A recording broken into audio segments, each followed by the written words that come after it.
How to insert checkbox in Microsoft Word. If for any reason you want to put tick box in your Microsoft Word, this video is for you. It's pretty simple and easy. Be sure to stay to the end of this video so you don't make any mistake. To insert a checkbox in your Microsoft Word, we first have to enable your developer option. And if you don't have it enabled, you can't get it done. To enable your developer options, make sure to scroll up until you locate this icon on the top left corner and tap on it. Then proceed to scroll down until you locate options. Then with this selected, make sure to tap on customize ribbon. And the customize ribbon, you could see a tons of options, and make sure this is selected as main tabs. Then continue to scroll down until you locate developer and tick on this box. Then with this selected, proceed to tap on OK. Now your developer option has been enabled. In order to insert your checkbox, you then have to proceed to tap on your developer option. Then continue to tap on this icon, and there you are. The box has now been shown. So if you want to take it, you have to click inside the box. So in this case, we could see that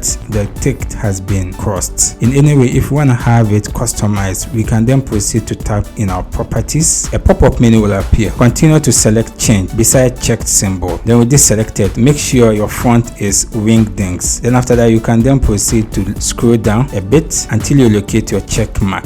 In my case, this is it. Then make sure it's selected and then proceed to tap on OK. Then continue to tap on OK again, and there you are. My box has now been marked. So if I want to mark whether going to office, I'll just have to copy this by right clicking and tapping on copy. Then navigate to going to office, then right click again and then tap on paste. Doing inspection, in this case I'm going to use a keyboard shortcut which is Ctrl-V, and doing executive duties I'm also going to use the keyboard shortcut by tapping on Ctrl-V. That's it. You have successfully inserted your checkbox in Microsoft Word. If you have any question, you can leave it in the comment section. I'll do my best to attend to you. If you enjoyed this video, consider subscribe and give this video a like. See you in the next video.